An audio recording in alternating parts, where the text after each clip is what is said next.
Hello and welcome to Advent of Code, getting ready for the 14th problem.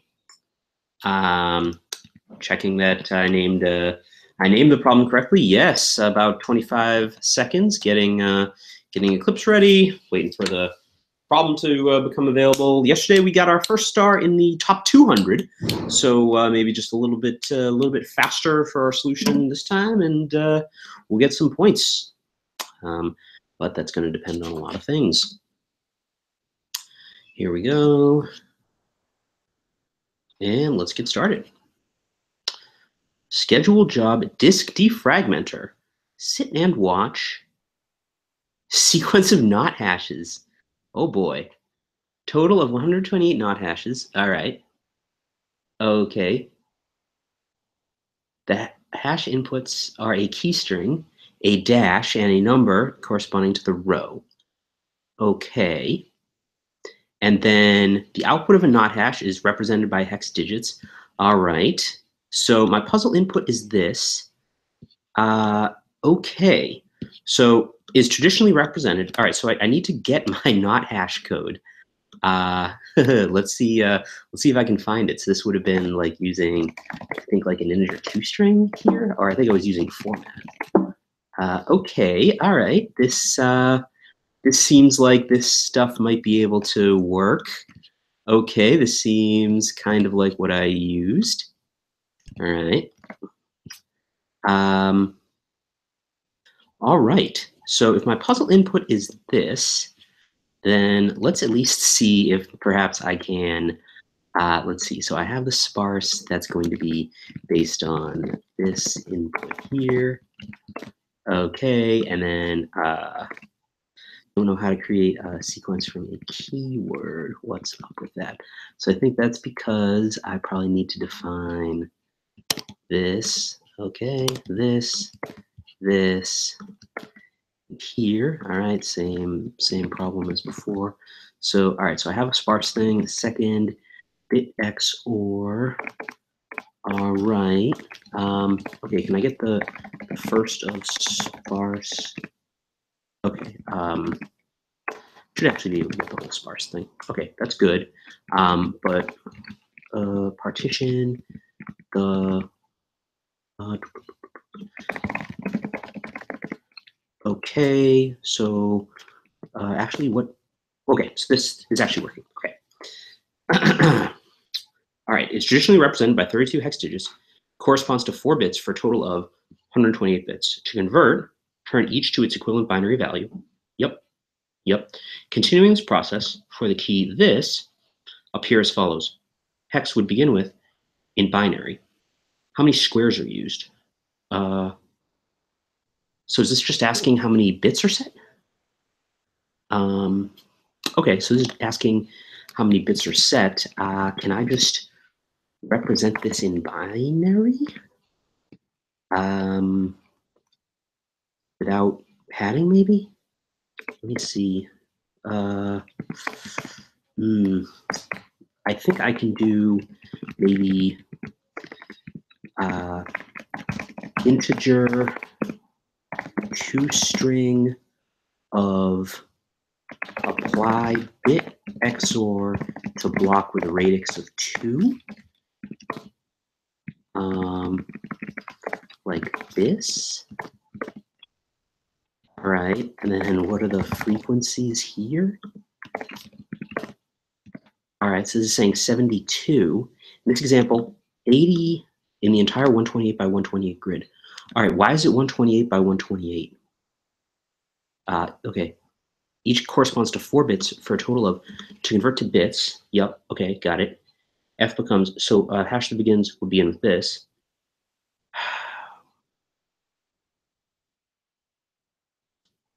Then the first row, I see. Then the first row would be given by the bits of the not hash. Got it.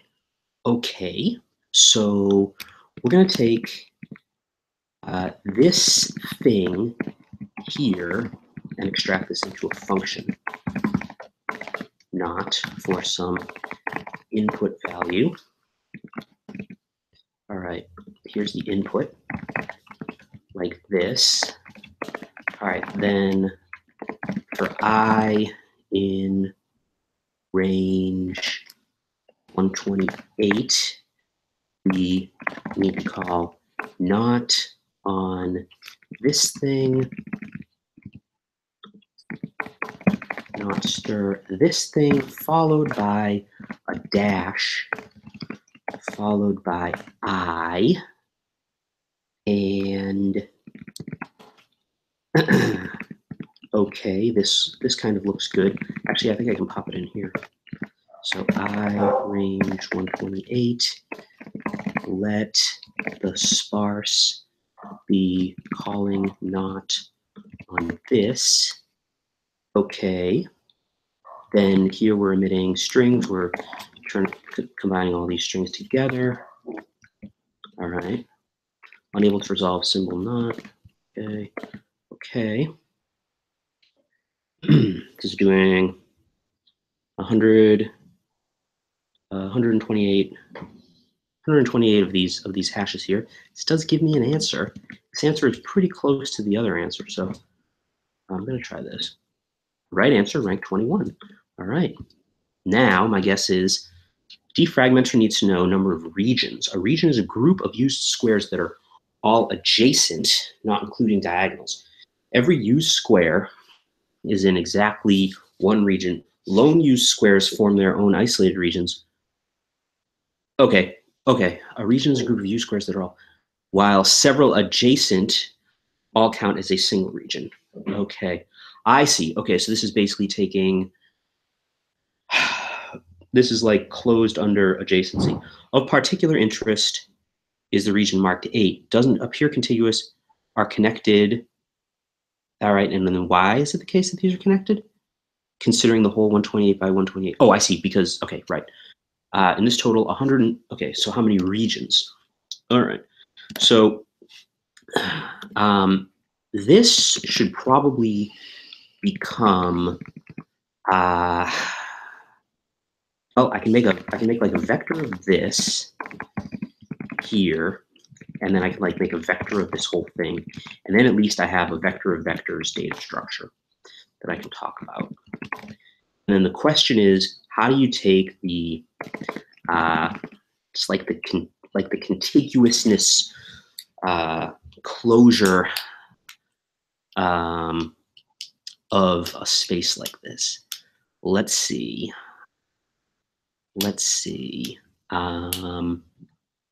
So in the first case, I'm going to call this M here, because I think this will make it. This is actually, a little bit computationally expensive, probably because I did some things not too efficiently. And then I think I'll do seek, maybe row in M, do seek L in row,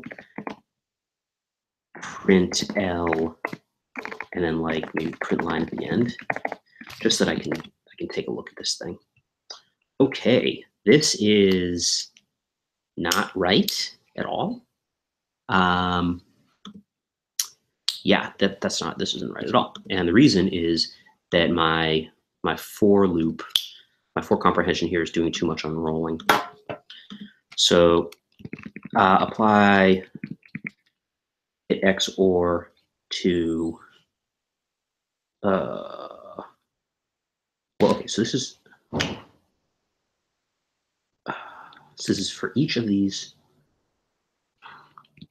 For each of these things in 128, let this thing be thing, and this is like going to be 128 things. All right, well, this seems like the first thing that I got to figure out. Okay, so this is partitioning it by 16. Okay, I think I got it. That basically these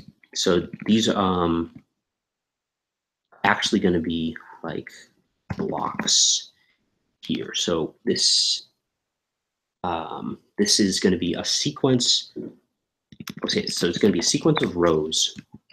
Each thing in the row is going to be a block, and each block is responsible for like exactly 8 characters. I think that that's right. So basically, Java format binary padding. 0 padded binary representation of an integer. Okay. 16s. Oh, 16s. Okay, so it seems like we could do format and O 16s, I guess S's, and then on this here. Okay, I think this is better. Conversion mismatch. Uh-oh, maybe it's not. Maybe it's not supported. Okay. All right, so if we have like 3 here, all right, is it B? Nope. Do we need to use? We can just use string. Oh, I see. Integer dot to binary string. Replace. Oh, interesting. Okay, there's already integer to binary string. To binary string. Okay, that looks good. And then, right, of course. This format O16s on this because it's a string. Okay, and then what is the problem? Okay, so someone suggested this. This doesn't work. Okay, string format 16s. All right, and then what they're saying is replace all of the spaces with zeros. Yeah, something like this. All right. This may have been a waste of time. I guess we'll see. So, so each of these rows is going to. Okay, so actually, I think that this should be like this. Nope, this is fine. But then like this, and then. Oh, actually, I think probably. Maybe like a vec of apply stir to for this here, emit this.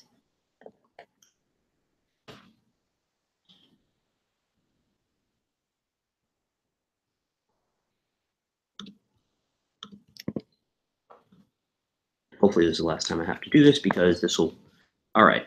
So this actually looks, how does this look?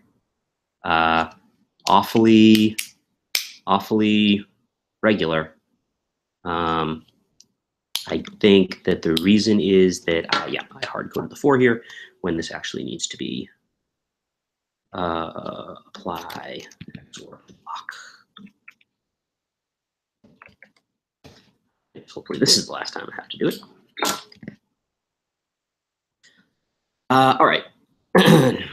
Now we're talking about, so I think, how can we do something like this? Okay, let's try this. Okay, more padding than there should be. I think the reason is that this needs to be, each of these is representing 4, so this needs to be a 4.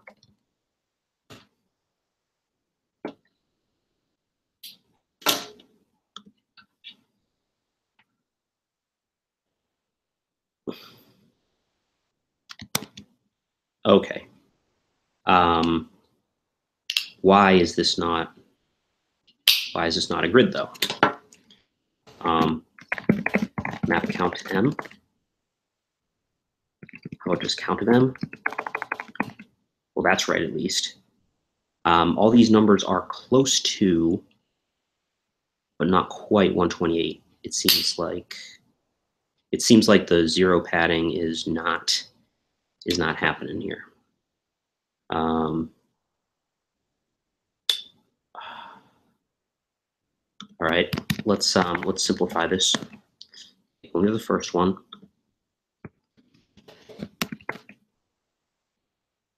So it's in 119. Oh, I think like this. Oh, that's not it. If I say something like format %4s on this one here, and then replace, oh, I see, because there's spaces. Yep, they need to be, nope, I replaced them with zeros. Dot replace, I replace all probably. Okay. This. Nope. All right.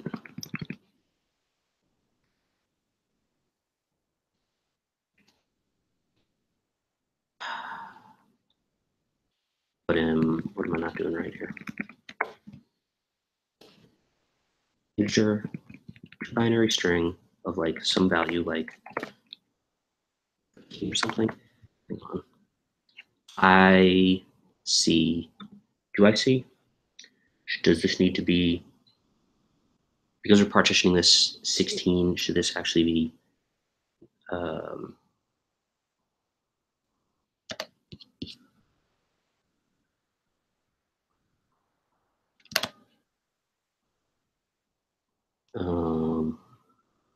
so the block itself, should this actually be 16 wide?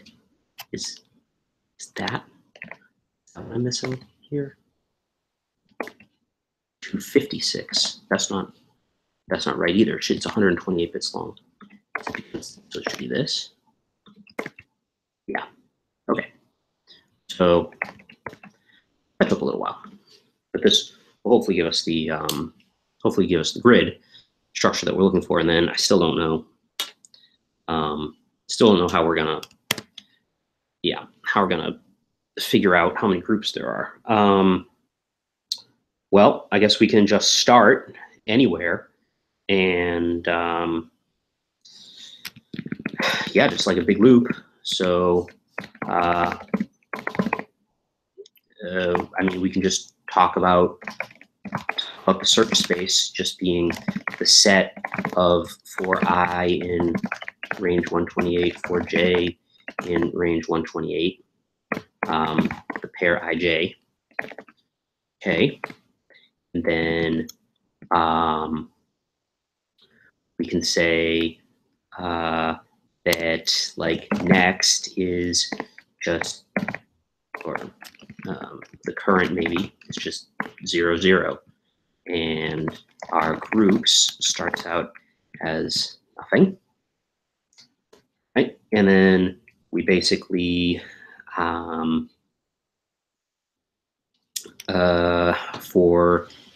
okay, so we need to ask a question, which is that basically if get in M cur is equal to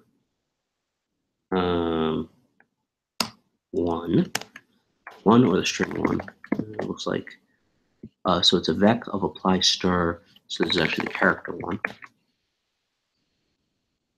All right, so if we're here, then one of two cases, either new group or, all right, so fits group cur, then we're going to recur on assoc. So if let g be, okay, and then we'll have something here called like the g count starts at 0. So groups will be like this. Okay. So if let g be fits group on the current, then we're going to recur on update groups at g by conging current onto it. This is what updates the groups. The G count doesn't change.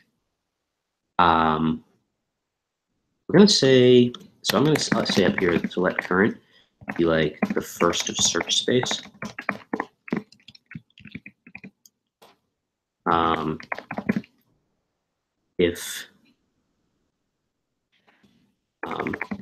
If there is a current thing, then we're going to do all this stuff.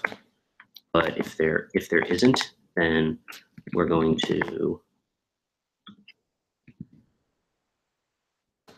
just return the G count. All right. And then we know that we're going to have to disj from the search space the current. Okay. I think I like this. Okay, take this part out. Okay, so that's if it fits an existing group, then we do this. Otherwise, we are going to increment the G count. We are going to ponge groups. Shouldn't need any kind of thing here. We just basically need this to be like a set. It should be fine containing the current position. We do the same thing here. Right? Yep, that seems fine.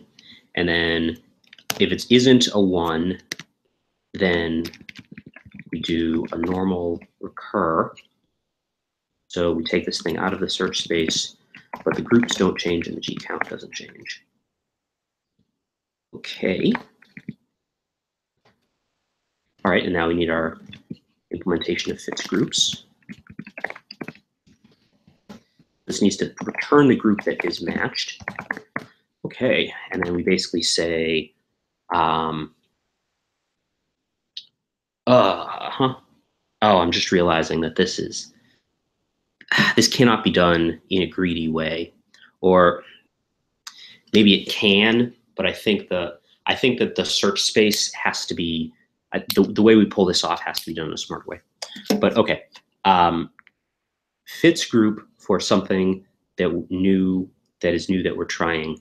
Well, actually, no, because I think that what we can say is that if a thing that we're adding can fit more than one group, then we got to like reduce the number of groups. Does that kind of make sense? Yeah, I don't know. I think we're probably better off where we just know what the current group that we're working off is, and we always just build it. So in this case, let's see. So for like an index and a group in index thing of groups, when it's the case that there's some thing in the group that matches this thing, and return the index, right? And then this function is an adjacency function. So how do you do adjacency? I think it is the x difference plus the absolute value of the x difference plus the absolute value of the y difference. So I'll just say adjacent.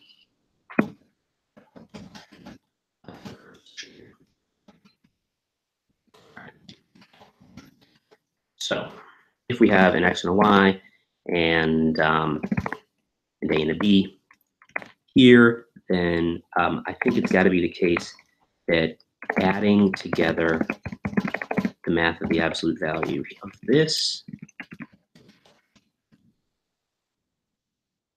and this has to be 1. Yeah. So that looks right. That looks right. Now the way that we traverse the search space is not quite right, but would like to see just how long this takes. And let's see. So group, what is the problem here? So this groups. Okay. Key must be an integer. So all right. So this actually needs to return the first here. Okay. Wrong number of args passed into. Yep.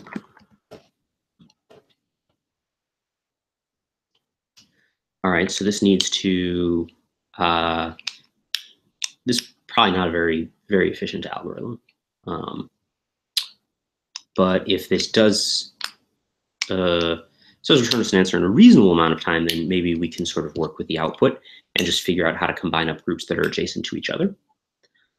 Otherwise, the way that we would do it is that I think we gotta like go into the last part of groups here. So we might have something like that we call like our frontier.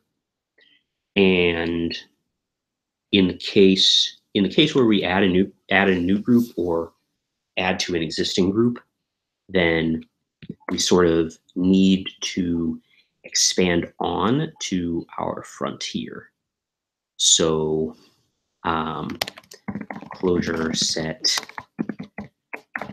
difference of the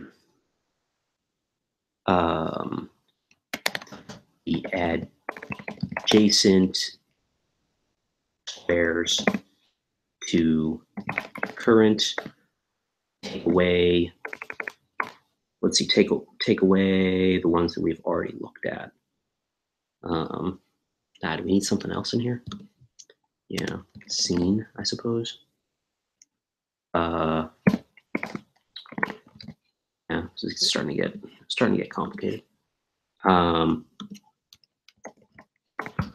it seems like this algorithm isn't returning. So okay, there's maybe a few different things to investigate. But I think we can continue. I think we can continue on here. So I'm gonna assoc or conj onto scene the current. I think we got to do this in all recursion cases here. Yep.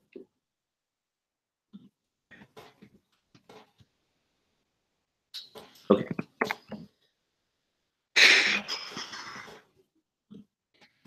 All right. Now what? Then we want to grow our frontier. Okay, so we need the adjacent squares function.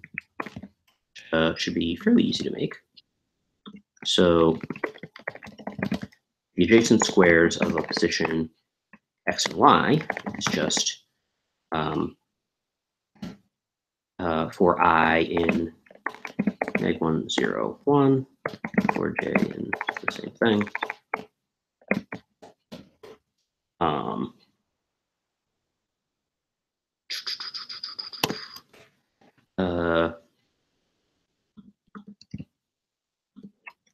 I guess when, so let A be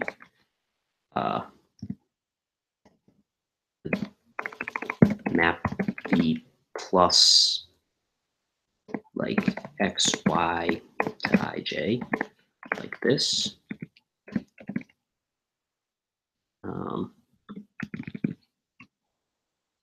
And then when A is adjacent to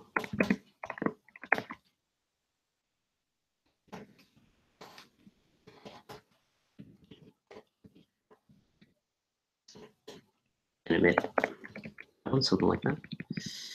Let me connect to a REPL to try it, since this other one is sort of cranking away on an answer to a problem that isn't exactly right. So may be interrupting that.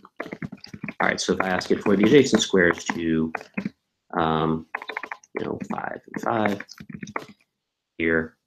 Okay, so that is correct. That's the correct implementation. Okay. yeah, so I'm just realizing now that I actually don't need seen if I don't use, okay, so I'm going to take seen out. And then this is also going to make it so that I don't do bounds checking. Because instead of using closure set difference on what I've already seen, I'm going to use closure set union on the search space.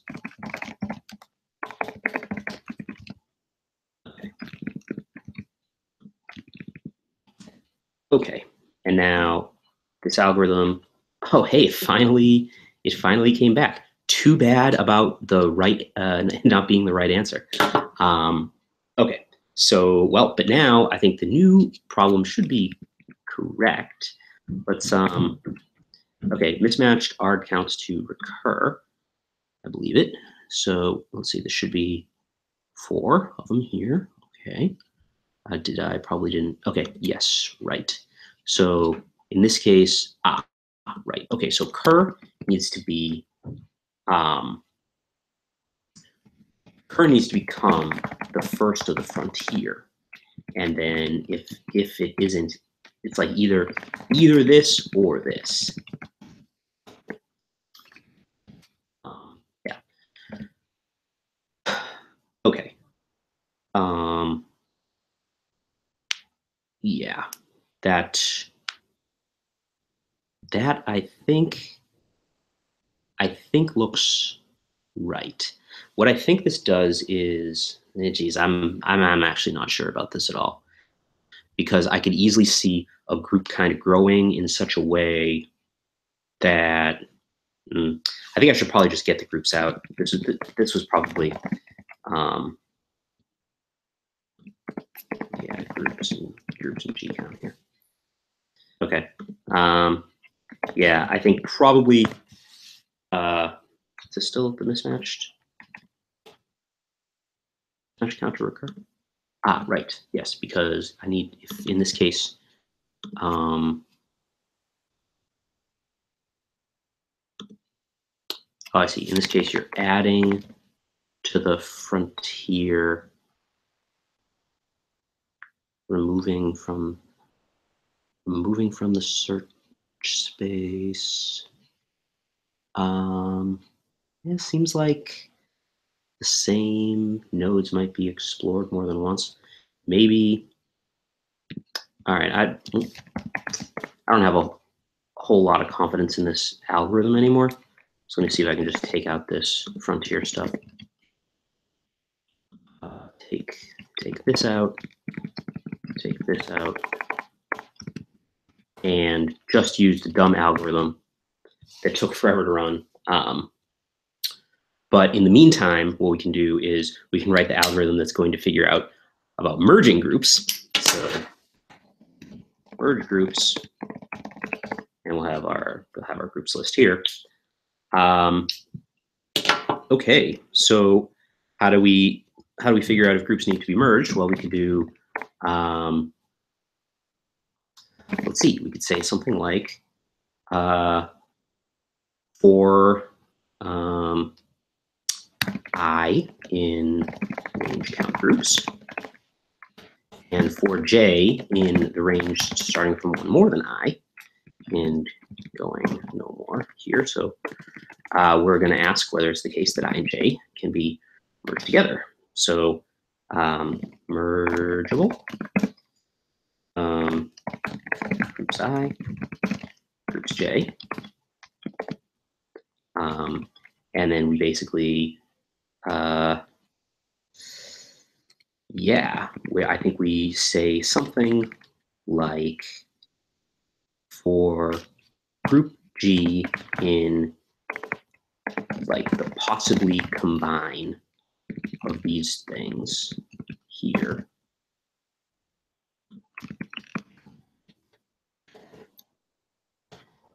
Then just emit G.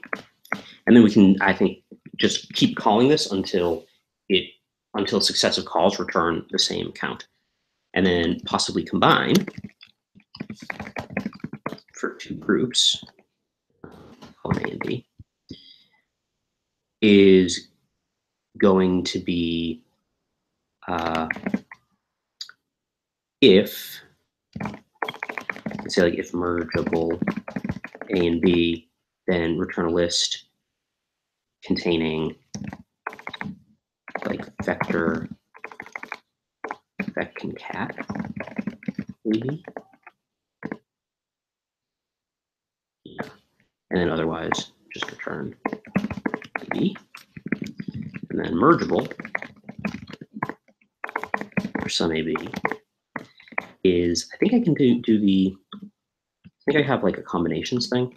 So if I just look at all the pairs of elements in two groups, okay, so that actually, this is actually not quite the right thing here. I could actually just say like for AA and A, B and B, when adjacent AABB, then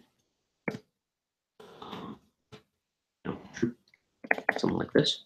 And then the implementation here is just whether there are any of these things.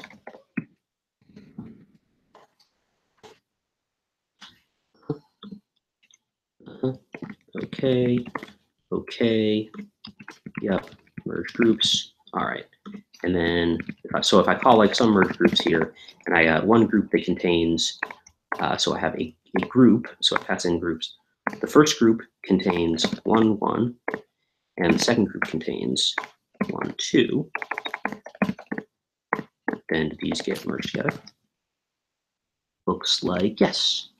If the other one contains 2, 2, then they do not. Okay, so this looks pretty good. And then something like do all merges is just going to be like simple like loop count, starts as like count groups,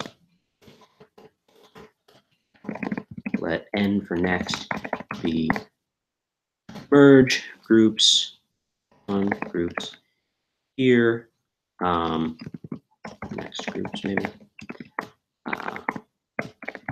If the count of next groups is call this GG, just groups. GG. And return the count. Otherwise, recur on next groups.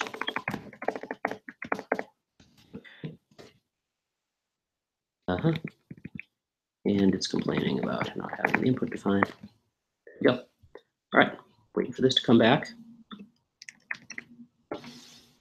Took probably around like 10 minutes last time. So I'm hoping that that other solvers are having just as much trouble as I am with it. Okay, looks like we got our G back, and according to this, the first element is going to be the groups here. So we call do all merges on the first of G.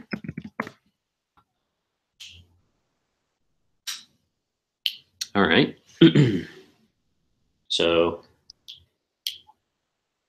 yeah, maybe it would have been nice to put in like a little notifier to tell. Actually, I can probably just do this here. This just to like give a little notifier on progress.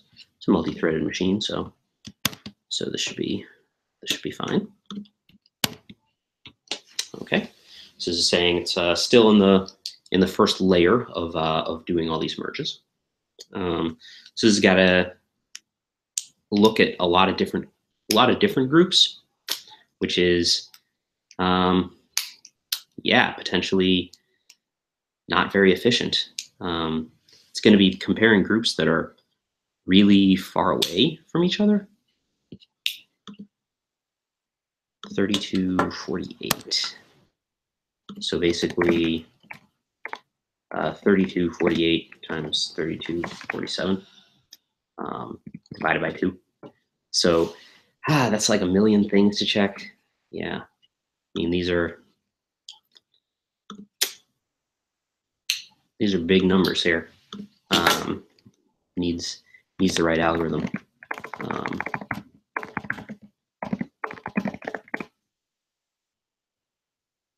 Oh, really? Okay. Okay.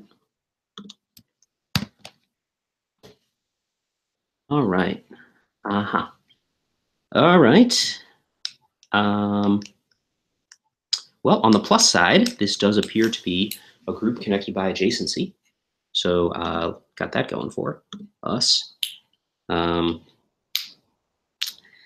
the negative side, I don't know. I think,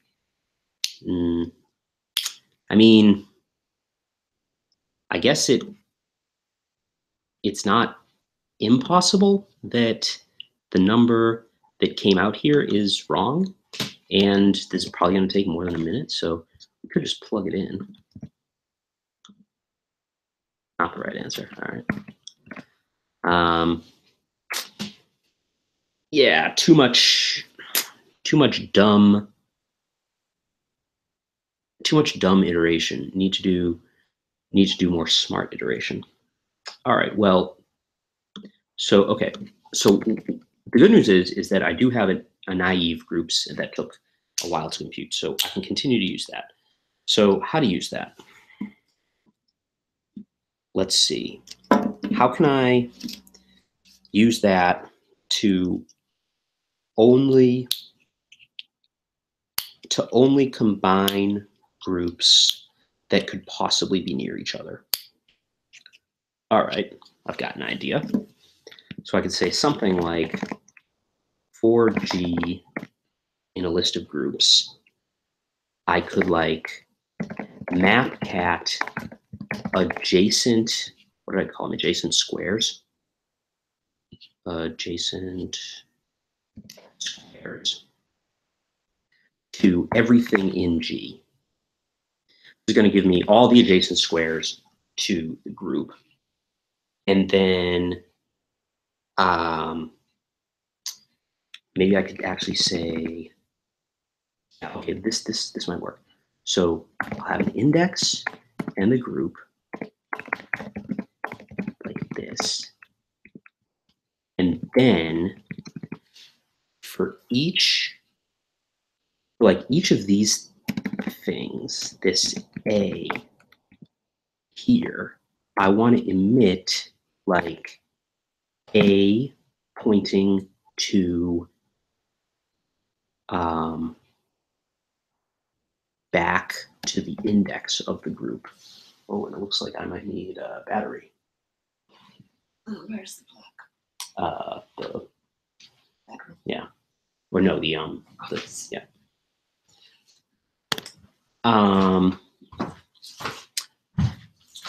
So if this points back to the index of the group, then I could do maybe something like, or if this is like a map structure, and then actually let's make this a set here just to, and I could say something like apply merge with to this. So I could call this like adjacent to the group index, something like this. And apply merge with concat should be fine.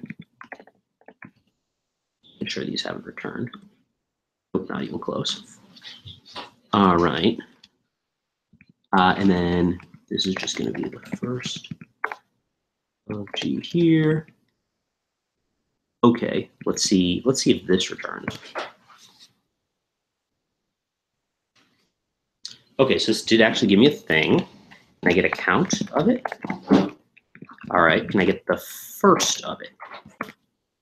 Okay, so it's saying these. Okay, so it's saying at this position, these two groups should be.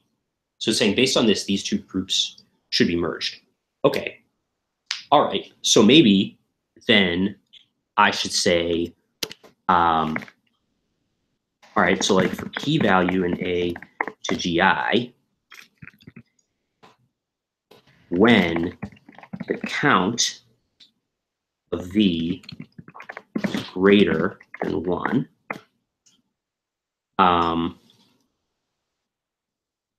Actually,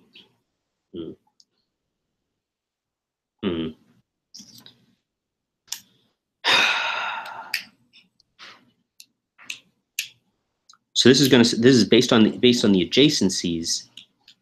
What are all of the groups that need to be merged together? Okay. So that becomes a question that I think we've solved already. Basically, I think like for each of these, we just sort of need to have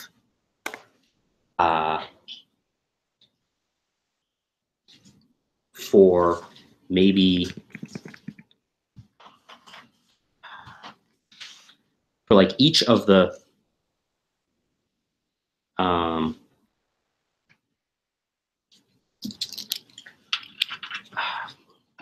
let's see, for each of, so there needs to be like an arrow pointing from 1051 to 2645.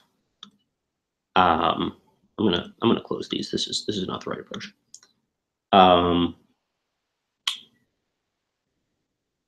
So how close is this to something that we solved already? I think that let me go up and grab this here.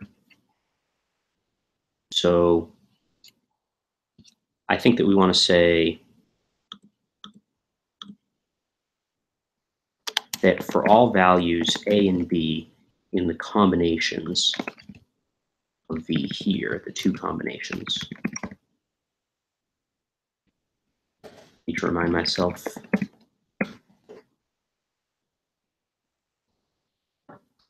All right.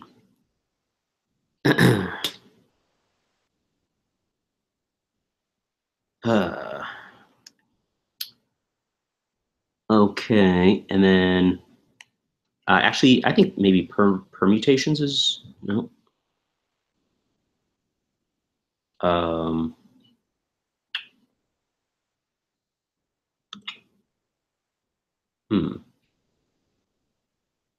We want to say, okay, for each of these values, for each of these combinations of values, and then I don't know, maybe something like source dest in ABBA there. Emit source dest, something like this. And then this should match the number of unique the number of unique parts of a graph problem that we did earlier. Just scanning through code that I already wrote that that I thought solved it.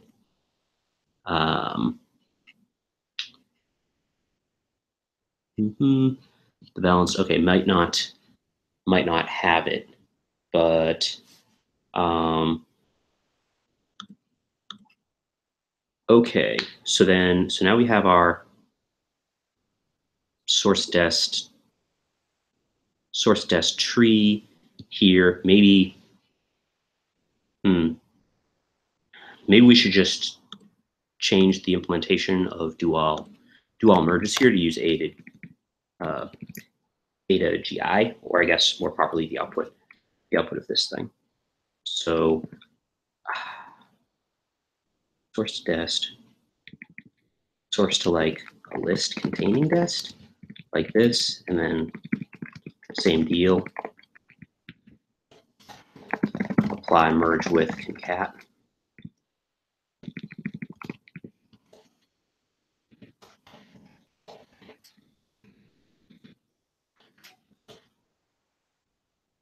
Right, and then the first of A map says that the 0 group is adjacent to all these. All right.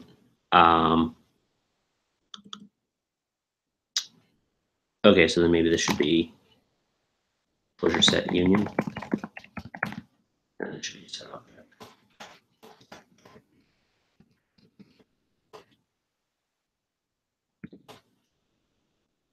Okay.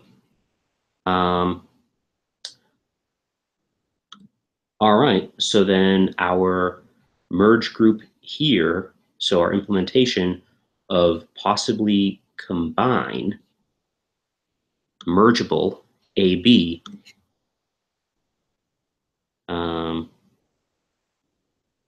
So possibly combine, instead of taking groups I, groups J, we just have I and J. And then our implementation is whether it's the case that you can look this up in the A map of A, and you can find B. Possibly combine. That's merge group. Do all merges should be the same, and then yeah, do all merges here. Can't create a sequence from a long. All right. Let's bring this up. All right.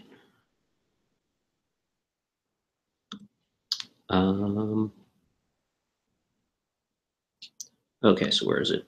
Oops. Where is it complaining about this?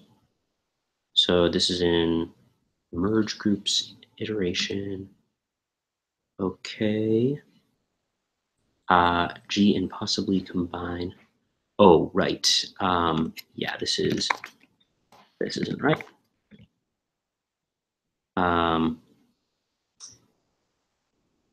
Yeah. So maybe.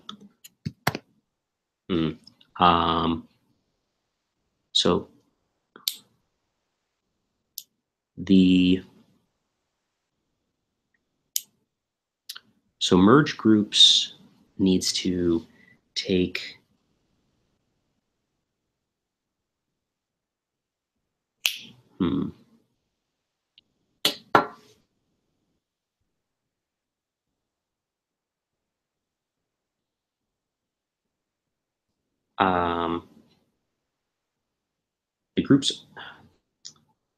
the groups are mergeable if there's a mapping in the A map of them.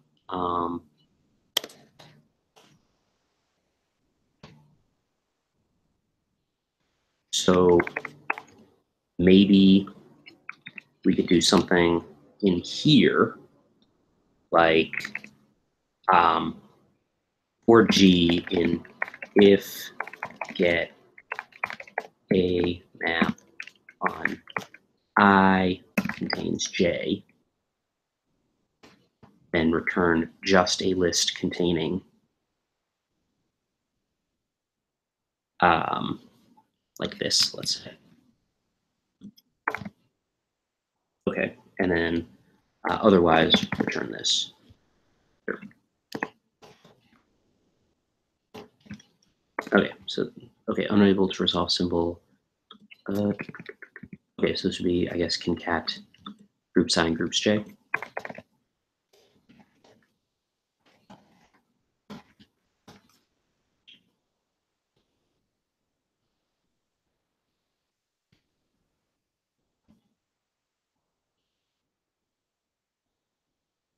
Huh. Yeah, this isn't the right way to do it either. The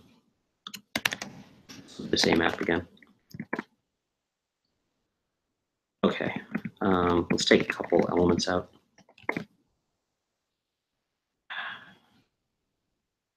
Okay.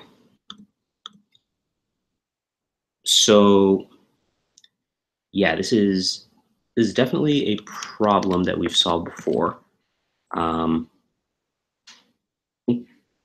Basically,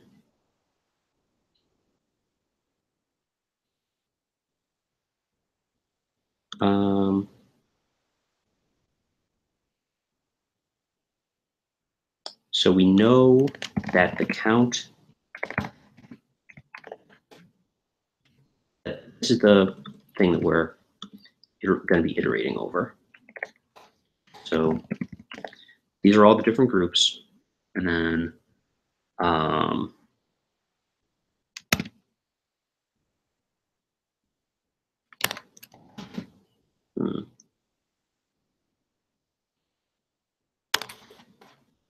some kind of like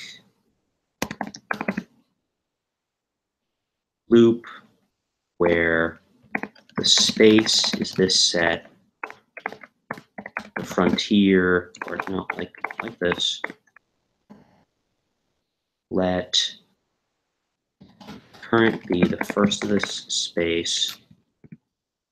Output groups here are just like start.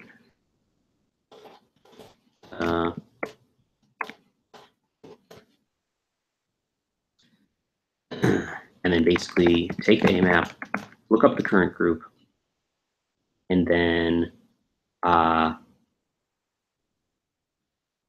you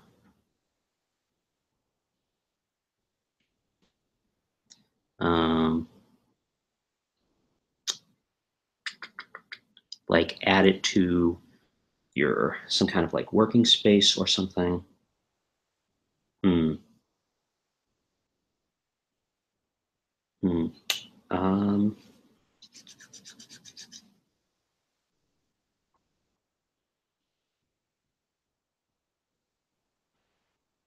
Let's see. So I think that we do want a frontier rather than this space necessarily. So I think that when the frontier ends, that's when we increment the group count. Starts at 0. So we basically say, all right, if this thing is the first of the frontier, and do something. Otherwise, we're going to recur here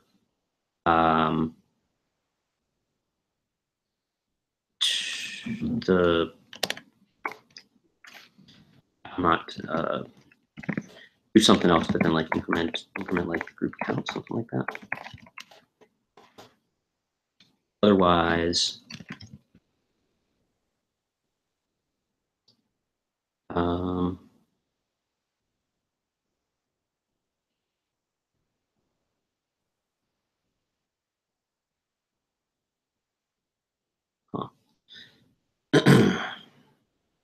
just trying to make sure that I'm not overthinking this problem too much. What if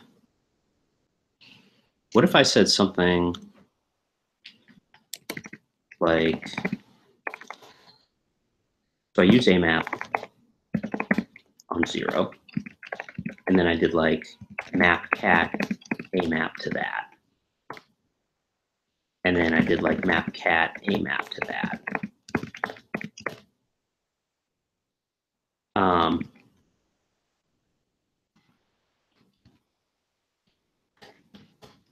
With this, so is this getting bigger because, yeah, probably because, all right, so basically accumulate, we might say something like, if we have some work, what we do is return the set of mapcat AMAP to the work set. And then if we iterate, accumulate, starting with the set containing 0, map count, take 5 of these.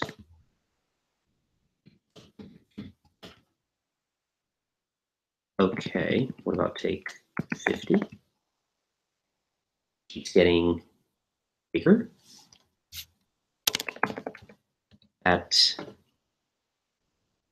Okay, so it does cap out but unfortunately, this seems to eventually include every group. If we accumulate instead, starting at like say 1, then what do we get? Same answer.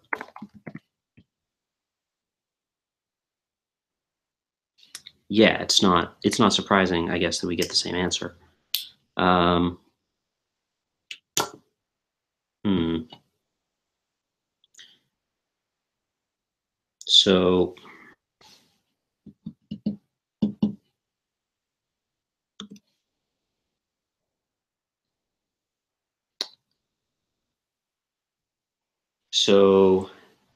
So the reason that this doesn't work is that this definition is wrong here.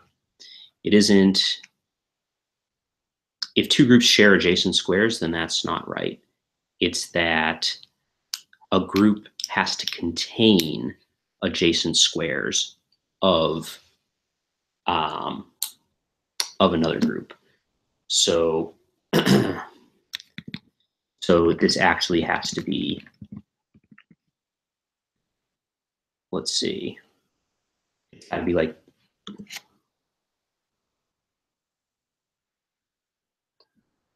okay, so we have the adjacent squares of the group.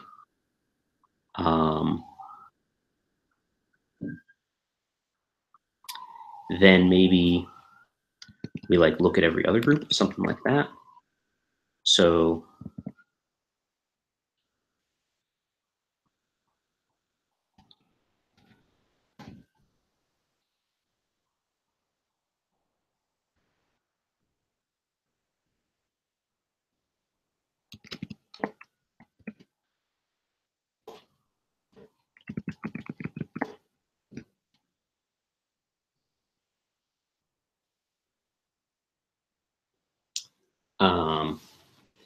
and then do a kind of, okay, so for each group and then for each other group, you're going to find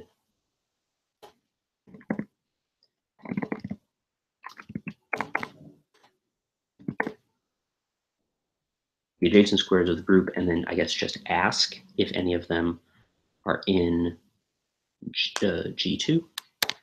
So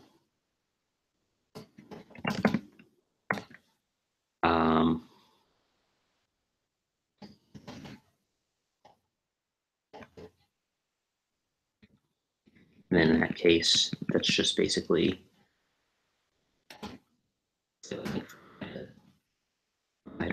J here.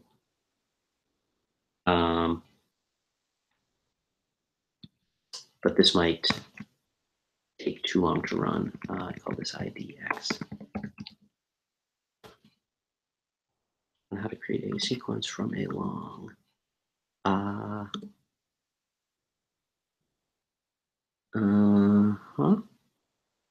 So this should be fine. Don't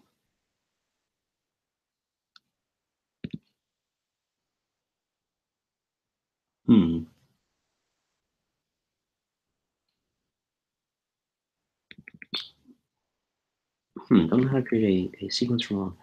So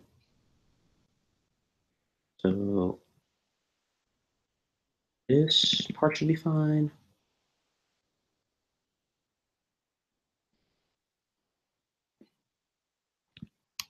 This actually only needs to be calculated once up here.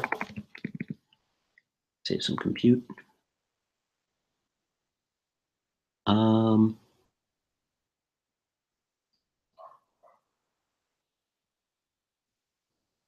Is this part okay? I just get like the first thing here. No, this is no good. All right. These were working fine before. All right, this, I don't see any problem here. Should just do the same thing as that thing up there. It does look like I'm calling sum correctly. All right, is it this part?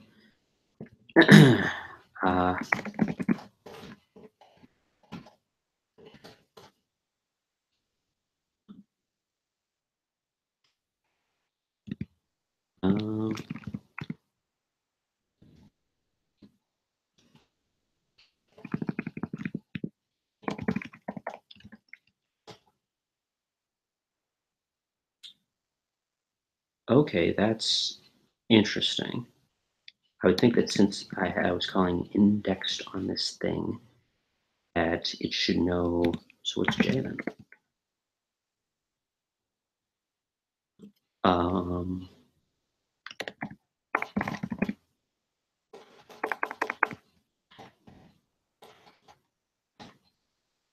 ah, okay.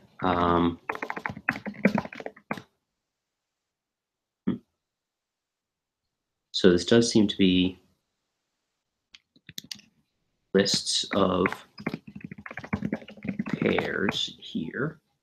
This is a vector. What is the first?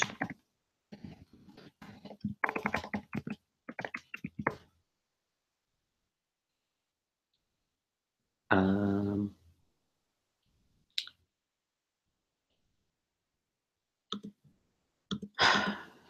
let's see. Something is not working right with the way that I'm expecting like the destructuring to work. Um,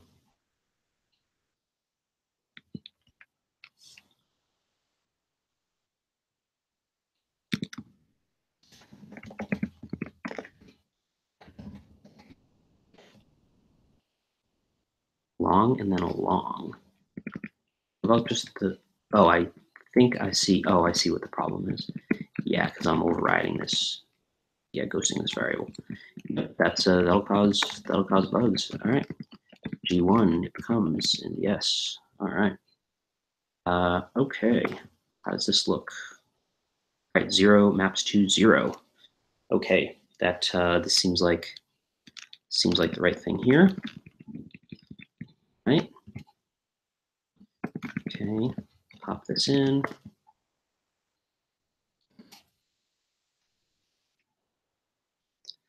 All right, so in this situation, this does seem like it has to do have to look at a million things. So just hoping, okay, there we go. All right, so what is my count A to GI? What's the first of these? It says 0 goes to these things.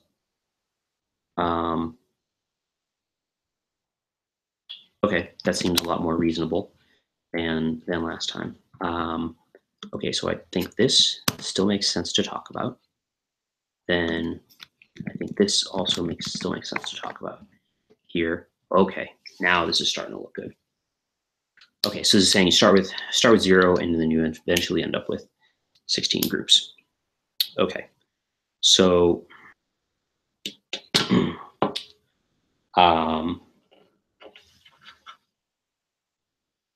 okay, so then back to here, your space is this, your like way of getting the total group is like this. So like, just gonna assume that 100 is enough. Let the total group be this set of things here. And then basically cur on the set difference of the space and the total group.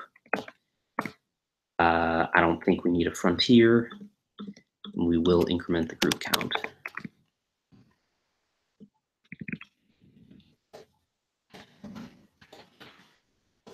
All right, and then otherwise we're just going to turn G count here.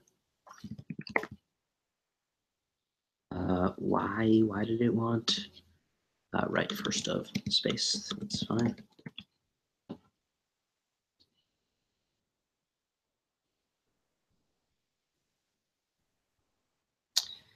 All right, nothing coming back. What happens if I call this on right? Okay. Okay.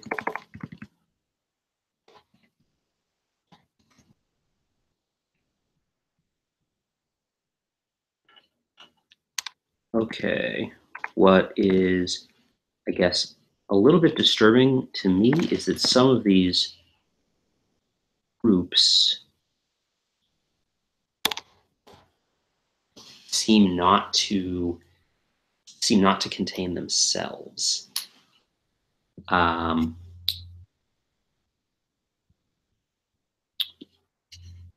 But I guess that's fine. Maybe?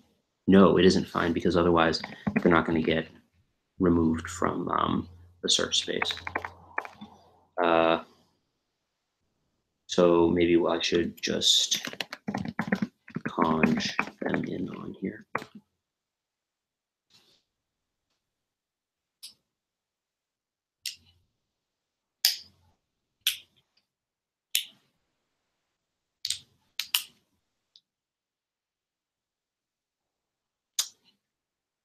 All right, here's an answer. Not the right answer, too high. All right, so it seems like there are groups that still haven't been merged here. Okay. Well, so here's my preparation function.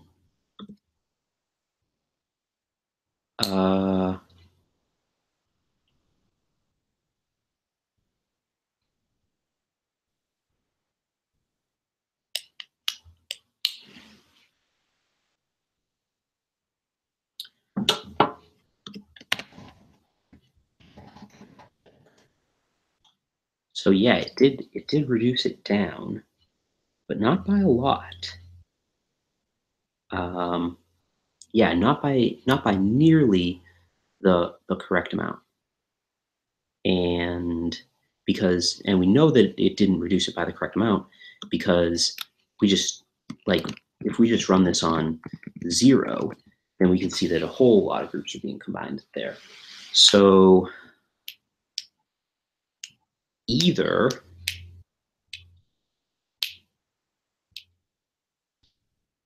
yeah, I guess what is happening here? And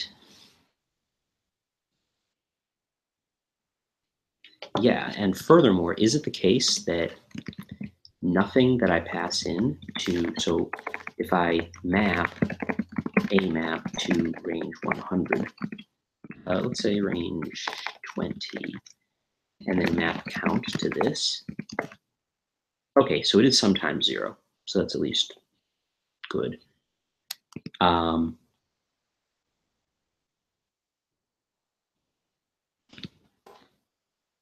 Okay.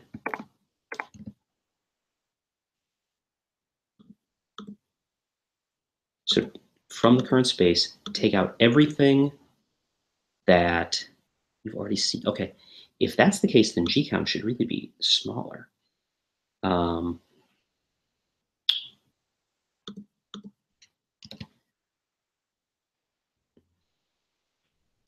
And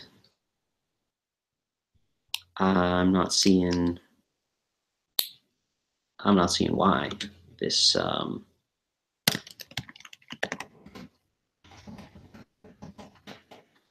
So all right, and then count of the total group. Oops. Okay. All right. Oh, okay. That was actually interrupted pretty quickly.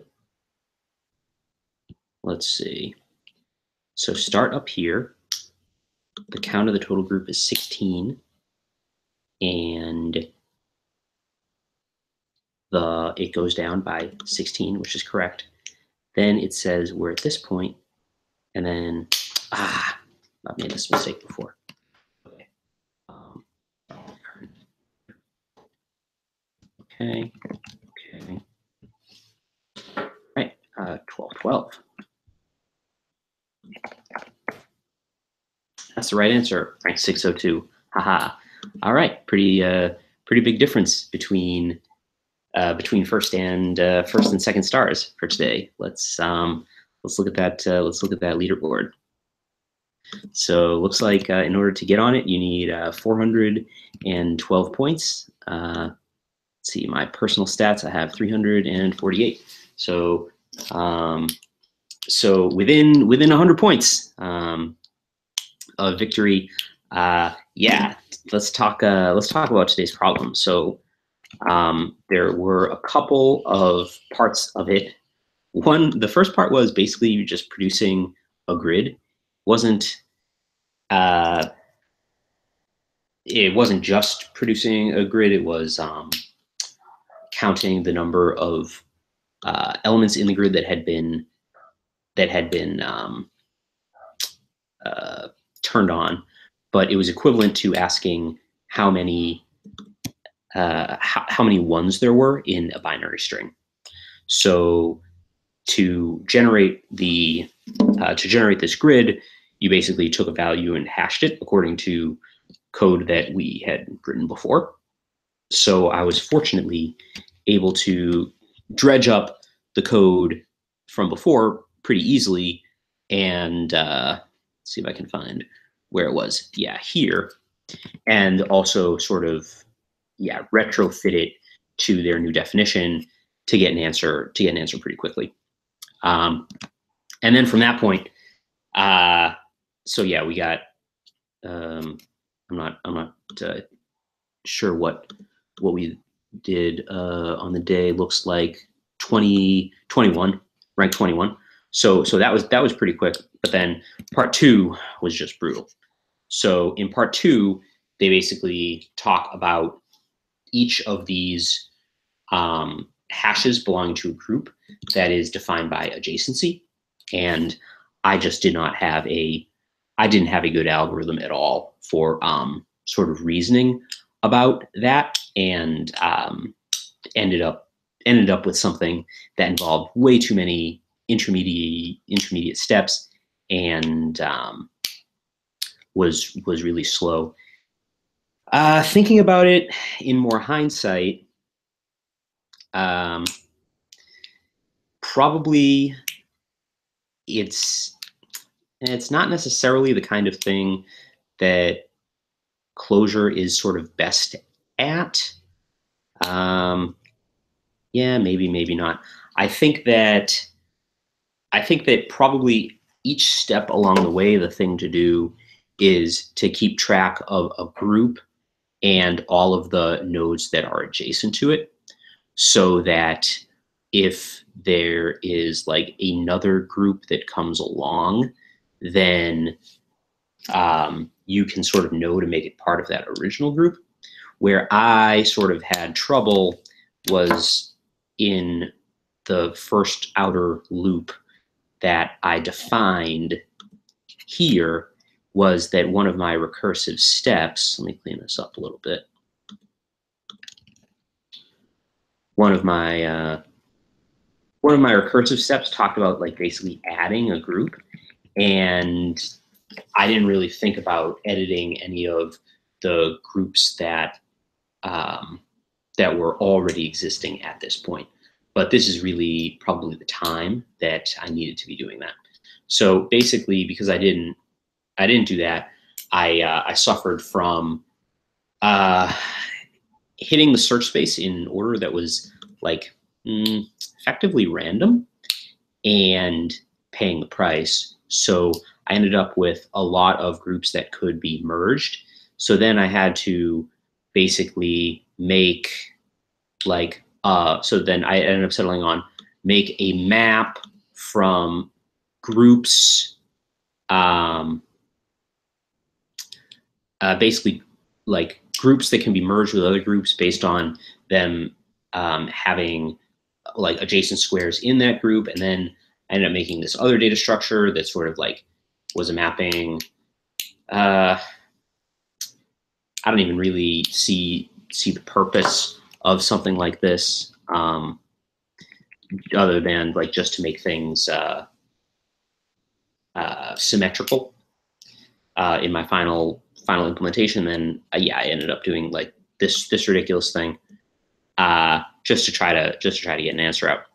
So not my best work in part 2, but that's why there are 2 parts. You can test different skills. So yeah, a long night, but glad that I got some of those points, and I was able to play around on a fun puzzle. Let's take a look at our advent calendar. Here we go. Oh yeah, filling right up. Ooh, got an X64 here. A Hi Mom. That's nice. FCLP UTXR. Not sure what that's all about. But yeah, all in all, a fun night, and looking forward to tomorrow's problem. Thanks for watching.